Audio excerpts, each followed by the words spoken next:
আজকে ৭৮তম স্বাধীনতা দিবস উপলক্ষে আমরা পতাকা উত্তোলন করলাম এবং আমাদের সম্মানীয় বৈশিষ্ট্য সমাজসেবিক আর আমাদের দাদার মতন আমাদের আলিমদা এসছেন, ওনাকে অসংখ্য ধন্যবাদ যে উনি ওনার হাত দিয়ে আমরা আজকে পতাকা উত্তোলন করলাম। আমরা প্রতি বছরই আমরা স্বাধীনতা দিবস পালন করি, কিন্তু আমরা স্বাধীনতা দিবস সম্বন্ধে আমরা অনেকেই কিন্তু অজানা বা জানা থাকার পরেও আমরা কিন্তু স্বাধীনতাকে সঠিকভাবে পালন করার চেষ্টা করি। আজকে কত মায়ের বীর যোদ্ধারা শহীদ হয়েছেন, কত মায়ের কোল খালি হয়েছে, তার বিনিময়ে কত আমাদের মান্যগণ্য ব্যক্তিরা শহীদ হয়েছেন এই দেশের জন্য। এইগুলো স্মৃতি আমরা কিন্তু মনে রাখতে পারি না, শুধু এই স্বাধীনতার দিনেই আমরা একটু মনে করি, আবার একটা বছর ৩৬৪ দিন আমরা ভুলে যাই, ওই একটা দিন মনে করি ৩৬৪ দিনে। তো আমি এই ভিডিও দ্বারা বার্তা দিতে চাইব যে আজকে আমরা সকল স্টুডেন্ট বা আমাদের সম্মানীয় বা আমাদের টিচার সকলে উপস্থিত হয়ে আমরা আজকে যে পতাকা উত্তোলন করলাম, তো আমরা প্রতি বছরই একটা প্রতিজ্ঞাবদ্ধ হই যে আমরা দেশের জন্য কিছু করব। আমরা দেশের জন্য প্রায় ৩,০০০-এর উপরে মানুষকে রক্ত দিতে পেরেছি। আমরা দেশের জন্য প্রায় ৪-৫০০ পরিবারের গরিব দরিদ্র পরিবারে যে বোনেরা তাদের বিয়েতে কিছু সহযোগিতা করতে পাশে দাঁড়াতে পেরেছি।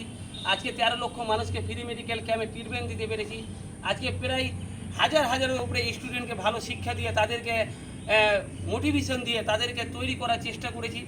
আরও আগামী প্রজন্মে এটাকে আরও দুগুণ করার জন্য এই ৭৮তম স্বাধীনতা দিবস উপলক্ষে প্রতিজ্ঞাবদ্ধ হলাম যে আরও আমরা ভারতবর্ষের জন্য, দেশের জন্য শোভা মহিলা মঙ্গল সমিতি এবং শোভা এডুকেশন ট্রেনিং সেন্টার আরও সেবার জন্য, শিক্ষার জন্য এগিয়ে যাবে।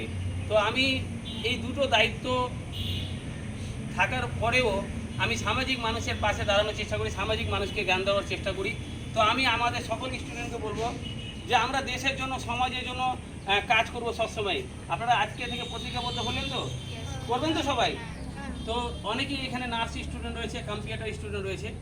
তো আমি এই কথাটাকে সংক্ষেপে আপনাদের সামনে তুলে ধরলাম যে যারাই এই দেশ পতাকা উত্তোলন করেছেন এই 15 আগস্ট, সকলের কাছে আমার অনুরোধ যে আপনারা আজকে থেকে প্রতিজ্ঞাবদ্ধ হন যে আমরা সমাজের জন্য, দেশের জন্য আমরা কিছু করব, তবে আপনারা এই স্বাধীনতা এই যে উদযাপন সেটা আমার মনে হয় সম্পূর্ণ হবে।